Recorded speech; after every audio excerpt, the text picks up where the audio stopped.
Hello everyone, আসসালামু আলাইকুম। Learning club with রাকিবের পক্ষ থেকে আজকে আলোচনা করব 2000 honours first year English department only English ডিপার্টমেন্টের 23-24 সেশনে যারা অনার্স ফার্স্ট ইয়ারে ভর্তি হয়েছ তোমাদের ইন্ট্রোডাকশন টু পোয়েট্রি বইয়ের যে প্রথম কবিতাটি রয়েছে সেই কবিতাটির নাম হচ্ছে সনেট 73। কবিতাটির নাম sonnet 73, writer by William Shakespeare. Writer by William Shakespeare. William Shakespeare, he was born in 1564, Stratford-upon-Avon, England.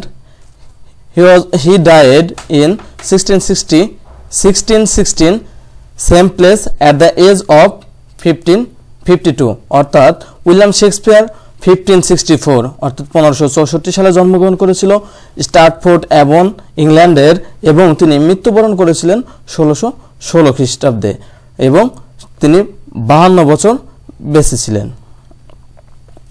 He was a English poet, playwright and actor.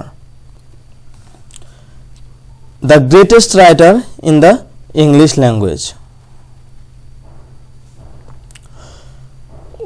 World greatest dramatist, England national poet. অর্থাৎ ইনি ইংল্যান্ডের একজন জাতীয় কবি ছিলেন। তার 39টি play অর্থাৎ 39 plays, 154 sonnet and 2 long narrative poem. First stanza, আজকে যে অনার্স প্রথম বর্ষের যে কবিতাটি আলোচনা করতে যাব, আসলে উইলিয়াম শেক্সপিয়ারের সনেট 18-এ অনেক বাড়ি ছিল। ফার্স্ট ইয়ার প্রথম বর্ষে দেখা গেছে যে বইটিতে সনেট 18 অনেক কবিতাই ছিল উইলিয়াম শেক্সপিয়ারের। তো আজ যেহেতু নতুন সিলেবাস সংস্কার হয়েছে 2024-25 সেশনের স্টুডেন্টদের জন্য, তো তোমাদের আজকে যে ক্লাসটি আলোচনা করব, যে কবিতাটি নিয়ে আলোচনা করব, সেই কবিতাটির নাম হচ্ছে সনেট 73। সেই সনেট 73 ফার্স্ট স্ট্যাঞ্জা হচ্ছে, শুরু করলাম, প্রতি 4 লাইনকে বলা হয় একটা করে স্ট্যাঞ্জা, আর স্ট্যাঞ্জা মানে স্তবক। তো যাই হোক, আজকে প্রথম স্ট্যাঞ্জার প্রথম লাইনে আমি শুরু করতে যাচ্ছি। দ্যাট টাইম অফ ইয়ার দো মাইস্ট ইন মেড বিহোল্ড। লাইনটা আবারও বলতেছি, দ্যাট টাইম অফ ইয়ার দো মাইস্ট ইন মি বিহোল্ড। অর্থাৎ তুমি আমার মাঝে সেই ঋতুকে দেখতে পাও। কি কবি কি বলেছেন? তুমি আমার মাঝে সেই ঋতুকে দেখতে পাও।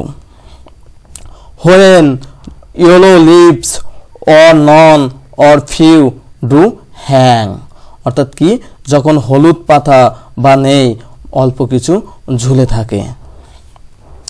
Upon those boughs which shake against the cold, সেই ডালে যা ঠান্ডার সাথে কেঁপে ওঠে। অর্থাৎ আপন দোজ বোজ অর্থাৎ এখানে বোজ অর্থাৎ ডালকে বোঝাচ্ছে, which the shake against the cold, এবং যা ঠান্ডার সাথে কেঁপে ওঠে। অর্থাৎ এই সময় প্রচণ্ড পরিমাণে ঠান্ডা ছিল, যেই ঠান্ডার সময় এই কবিতাটি লিখেছিলেন। Bare ruined curies where late sweet bride sang. Bare ruined courts where late sweet birds sang. উজাড় হওয়া গির্জা কোরাসের মতো, যেখানে পাখিরা গাইতো একদিন।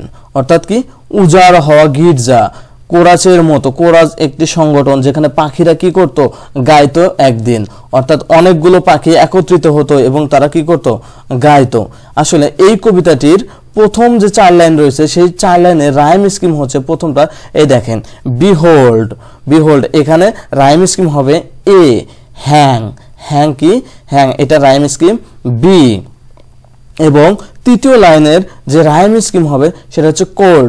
দেখেন বিহোল্ড, আপনারা এসে দেখেন এখানে প্রনাউন্সিয়েশন কিন্তু বিহোল্ড প্লাস কোল্ড, এই দুটাতে কিন্তু একই রকম প্রনাউন্সিয়েশন অর্থাৎ সাউন্ড হচ্ছে, যার কারণে এটাও প্রথম লাইনের রাইম স্কিম এ, দ্বিতীয় লাইনে রাইম স্কিম বি, এবং তৃতীয় লাইনে রাইম স্কিম হচ্ছে এ। এবং চতুর্থ লাইনের রাইম স্কিম হচ্ছে বি।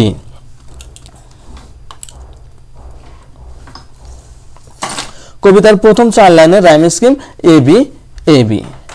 সেকেন্ড স্ট্যান্জা, সেকেন্ড স্ট্যান্জায় যেটি রয়েছে দেখেন, second স্ট্যান্জা, in me thou seest the twilight of such day. আমার মধ্যে তুমি সেই দিনের সন্ধ্যাকে দেখো। লাইনটা আমি আবারও বলতেছি, in me thou seest the twilight of such day, অর্থাৎ আমার মধ্যে তুমি সেই দিনের সন্ধ্যাকে দেখো। As after sunset fadeth in the west, যা সূর্য অস্তের পরে পশ্চিমে ম্লান হয়ে যায়। কি? As after sunset fadeth in the west, যা সূর্য অস্তের পরে পশ্চিমে ম্লান হয়ে যায়, কারণ সূর্য পূর্ব দিগন্তে ওঠে এবং পশ্চিমে অস্ত যায়। Which by and by black night doth take away, which by and by black night doth take away, যা ক্রমে নিয়ে যায়, যা ক্রমে নিয়ে যায় কালো রাত্রি। Death second self that seals up all in rest, death second self that seals up all in rest. ডি, ওই মৃত্যুর প্রতিরূপ যা সবকিছু নিদ্রায় ঢেকে দেয়। আসলে কি? ডেথ মানে কি মৃত্যু, সেকেন্ড মানে কি দ্বিতীয়, প্রতিরূপ যা সবকিছু কি করে দেয়? নিদ্রায় ঢেকে দেয়। এই সেকেন্ড স্ট্যান্জায় কয়টি লাইন রয়েছে? 4টি। 4টি লাইনে হয় একটা স্ট্যান্জা। এই সেকেন্ড স্ট্যান্জার প্রথম লাইনের রাইম স্কিম হবে ছি। কি হবে? ছি। দেখেন প্রথমে আছে কি সাজ ডে, তারপরে আছে কি দ্য ওয়েস্ট। দেখেন ডে এর সাথে কিন্তু ওয়েস্টের মিলল না, যার কারণে ডে হলো এখানে কি এই লাইনের রাইম স্কিম হলো ছি এবং এই লাইনের রাইম স্কিম হলো ডি। আপনারা আবার একটা জিনিস দেখবেন, take away, take away, day, day এর শেষে কিন্তু ওয়াই আছে ডে, এবং অ্যাওয়ের লাস্টে কিন্তু অ্যাওয়ে ওয়াইটা আছে। সেজন্য প্রথম লাইন এবং তৃতীয় লাইন এর রাইম স্কিম হবে ছি ছি, এবং আফটার এই আপনার সেকেন্ড লাইন এবং ফোর্থ লাইনের রাইম স্কিম হবে ডি। এখন আমরা তৃতীয় স্ট্যান্জায় চলে যাব। কবিতাটির দ্বিতীয় 4 লাইনে অর্থাৎ দ্বিতীয় স্ট্যান্জায় রাইম স্কিম হবে কিন্তু ছিডি ছিডি। থার্ড স্ট্যান্জায় এখন আমরা যাব কোথায়? থার্ড স্ট্যান্জায়। তো দেখেন, in me thou seest the glowing of such fire, আমার মধ্যে তুমি সেই আগুনের জ্বলনকে দেখো। অর্থাৎ কবি এখানে বুঝিয়েছেন আমার মধ্যে তুমি সেই আগুনের জ্বলনকে দেখো।